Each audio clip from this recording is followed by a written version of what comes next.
Assalamualaikum warahmatullahi wabarakatuh. Saya Syahnaz Nadira, NIM 21129125, Program Studi Pendidikan Guru Sekolah Dasar Mata Kuliah Bahasa Indonesia, dosen pengampu Dr. Siti Ainim Liusti, SPD, MHUM. Baiklah, di sini saya akan menjelaskan pengertian paragraf, ciri-ciri, fungsi, dan unsur paragraf, syarat pembentukan paragraf, jenis-jenis paragraf, dan pola pengembangan pada paragraf. Yang pertama yaitu pengertian paragraf. Paragraf adalah seperangkat atau sekelompok kalimat yang tersusun dari satu kalimat pokok dan beberapa kalimat penjelas. Yang dimaksud kalimat pokok adalah suatu kalimat yang berisikan masalah atau kesimpulan dari kalimat itu sendiri. Dan kalimat penjelas merupakan suatu kalimat yang berisikan penjelasan masalah yang terdapat di kalimat pokok. Menurut Widya Martaya tahun 1990 halaman 31, paragraf adalah sekelompok kalimat utuh lengkap yang memerlukan tambahan kalimat-kalimat lain yang meluaskan, menguraikan, dan menjelaskan gagasan tersebut. Sedangkan menurut Tarigan tahun 1987, paragraf adalah seperangkat kalimat tersusun logis sistematis yang merupakan satu kesatuan ekspresi pikiran yang relevan dan mendukung pikiran pokok yang tersirat dalam keseluruhan karangan. Selanjutnya, ciri-ciri paragraf. Ciri-ciri yang pertama yaitu kalimat awal yang terletak agak ke dalam 5 ketukan spasi untuk jenis karangan yang biasa. Ciri-ciri yang kedua yaitu paragraf memakai pikiran utama yang dinyatakan dalam kalimat topik.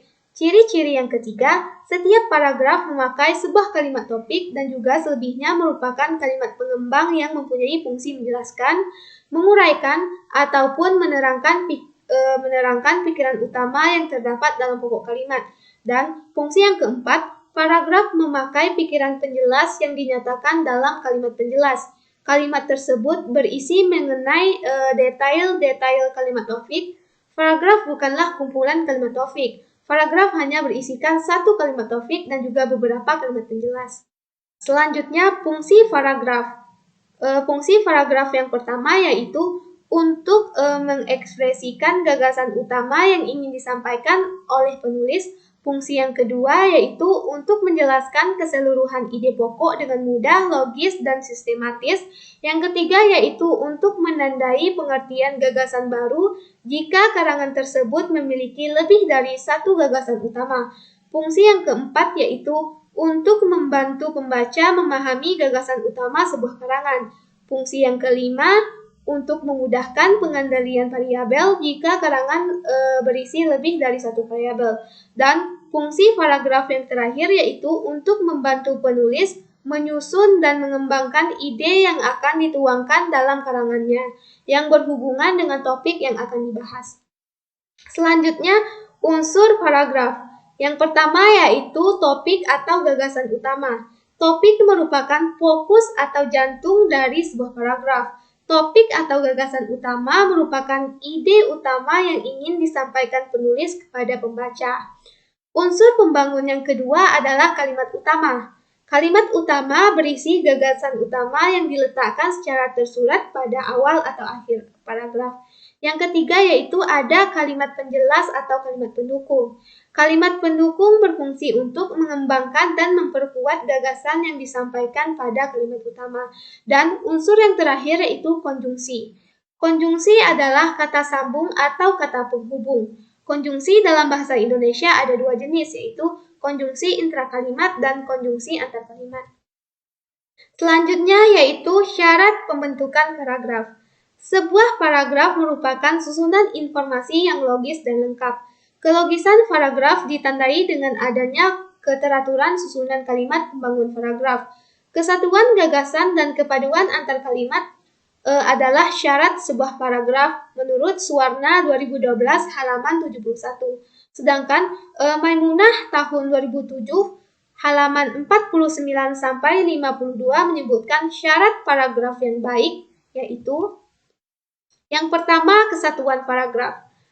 Untuk membentuk kesatuan paragraf, setiap paragraf hanya berisi satu pokok pikiran saja. Paragraf terdiri atas beberapa kalimat, di mana setiap kalimat tersebut memiliki satu kesatuan.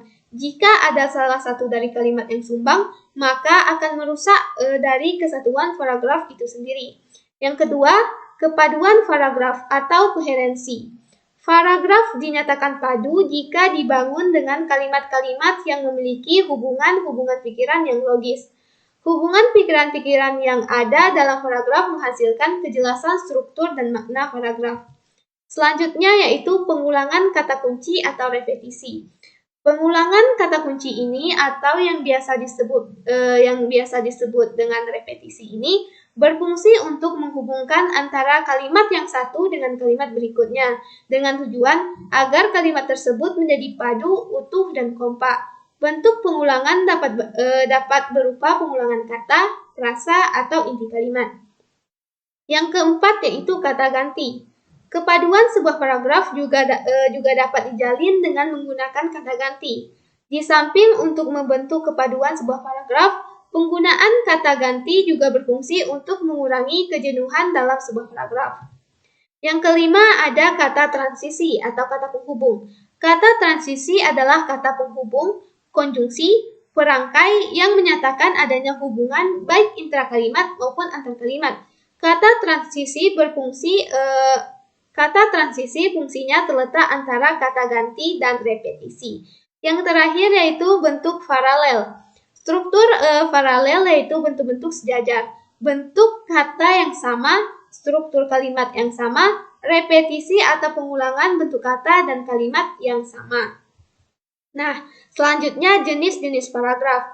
Jenis-jenis paragraf berdasarkan teknik pemaparannya ada 4. Yang pertama, paragraf narasi. Yang kedua, paragraf deskripsi.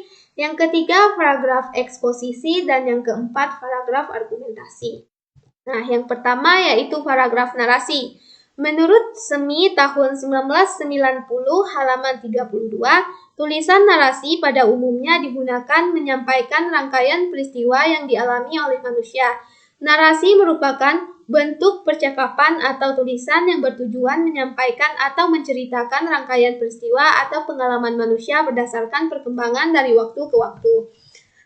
Dalam paragraf jenis ini, kamu akan menulis suatu kejadian dari awal hingga akhir kejadian berdasarkan urutan waktunya. Misalnya, kamu ingin menulis cerita kesuksesan kamu mendapatkan beasiswa exchange ke Inggris.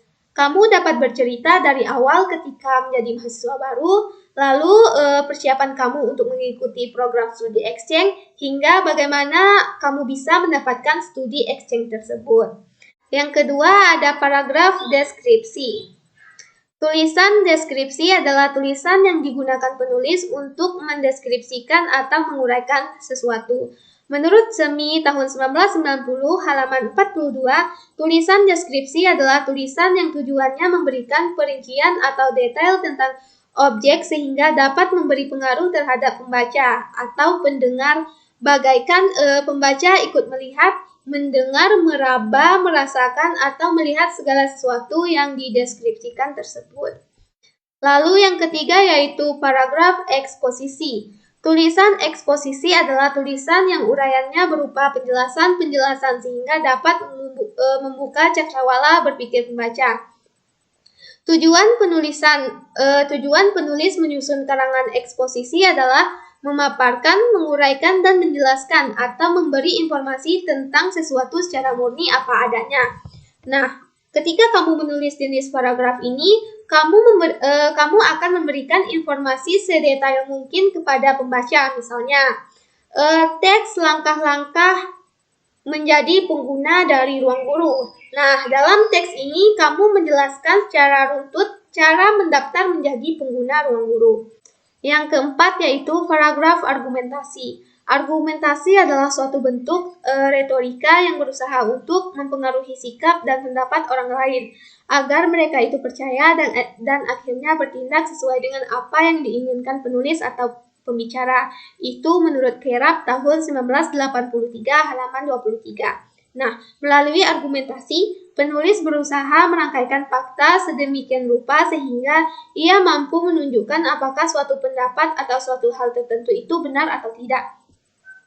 Intinya, Paragraf argumentasi bertujuan untuk meyakinkan orang lain bahwa ide, gagasan, dan pendapat yang dipaparkan adalah benar adanya dan terbukti nyatanya.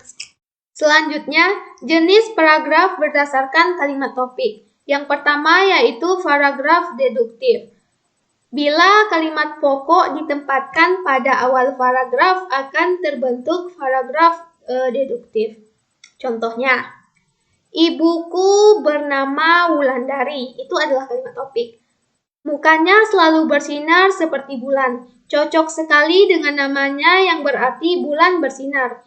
Mukanya bulat dengan alis tipis seperti semut yang beriringan. Kulit ibuku sawo matang, khas wanita Jawa. Beliau tidaklah tinggi, tidak pula pendek. Rambutnya hitam bergelombang, dan itu adalah kalimat pengembang. Selanjutnya yaitu paragraf induktif. Bila paragraf pokok ditempatkan pada akhir paragraf akan terbentuk paragraf induktif. Nah, contoh dari paragraf induktif ini adalah tidak seperti orang Batak yang logatnya agak keras. Ayahku sangat pendiam. Beliau yang irit kata lebih suka memberi contoh langsung kepada anaknya tanpa perlu menggurui. Bagai air mengalir tenang, tetapi sangat dalam. Kalimat itu adalah kalimat pengembang, lalu disusun dengan kalimat pokok atau kalimat topik. Beliau adalah teladan bagi anak-anaknya. Selanjutnya yaitu paragraf deduktif induktif. Bila kalimat pokok ditempatkan pada bagian awal dan akhir paragraf, maka akan terbentuk paragraf campuran. Contohnya, meskipun sudah berumur, ibuku masih menuntut ilmu. Itu adalah kalimat topik. Ibuku melanjutkan ke jenjang S2, padahal seharusnya dia sudah tidak disibukkan oleh tugas kuliah. Tetapi, sepertinya ibuku sangat menikmati sekolahnya. Sambil bernyanyi kecil, dia mengerjakan tugas kuliahnya. Itu termasuk kalimat pengembang. Dan selanjutnya disusul lagi dengan kalimat topik. Belajar terus panjang hayat, itulah semboyannya. Nah, yang terakhir yaitu pola pengembangan paragraf. Pengembangan paragraf berkaitan dengan A. Memerinci secara maksimal gagasan utama paragraf ke dalam gagasan bawahan. Dan B. Kemampuan mengurutkan gagasan bawahan ke dalam suatu urutan teratur menurut Kerap tahun 1980 halaman 84. Sesuai dengan dasar pengembangan paragraf, ada beberapa pola yang dapat dipakai untuk mengembangkan paragraf, yaitu klimaks dan antiklimaks, sudut pandang, perbandingan, pertentangan, analogi, contoh, proses, sebab akibat, umum khusus, klasifikasi, dan definisi luas. Yang pertama yaitu klimaks antiklimaks. Paragraf yang menggunakan dasar klimaks, ide pokoknya dirinci menjadi beberapa gagasan bawahan. Gagasan-gagasan bawahan itu disusun sedemikian rupa dengan cara menempatkan gagasan yang dianggap kurang tinggi kepentingannya pada bagian awal. Gagasan berikutnya yang lebih tinggi kepentingannya dan diakhiri dengan gagasan yang paling tinggi kepentingannya. Variasi dari klimaks ialah antiklimaks. Gagasan yang dianggap paling tinggi kepentingannya ditempatkan di bagian awal, diikuti gagasan lebih rendah kepentingannya, dan diakhiri dengan gagasan yang paling rendah kepentingannya. Yang kedua yaitu sudut pandang. Paragraf yang menggunakan pengembangan sudut pandang, uraian ide yang dikemukakan didasarkan pada penglihatan atas suatu barang dari posisi tertentu. Dari posisi itu, kemudian secara perlahan-lahan dan berurutan digambarkan barang demi barang yang terdapat dalam ruangan itu. Urutan tersebut dimulai dari yang paling dekat dengan posisinya, lalu berangsur-angsur ke belakang. Pengembangan paragraf tersebut juga disebut dengan urutan ruangan. Selanjutnya yaitu perbandingan dan pertentangan.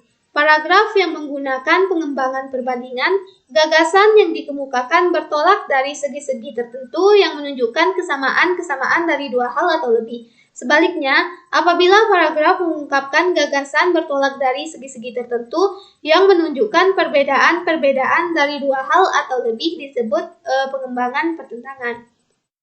Yang keempat yaitu analogi. Paragraf menggunakan pengembangan analogi hampir sama dengan paragraf menggunakan pengembangan perbandingan. Perbandingan menunjukkan adanya kesamaan hal yang berlainan kelas, sedangkan pengembangan paragraf dengan analogi biasanya digunakan untuk membandingkan sesuatu yang kurang dikenal oleh umum dengan sesuatu yang telah dikenal oleh umum. Yang kelima yaitu contoh. Paragraf yang menggunakan pengembangan dengan contoh, ide pokok yang diungkapkan dalam paragraf dijelaskan dengan gagasan bawahan yang berupa contoh. Contoh itu berfungsi untuk memperjelas maksud ide pokok yang telah diungkapkan. Yang keenam yaitu ada proses.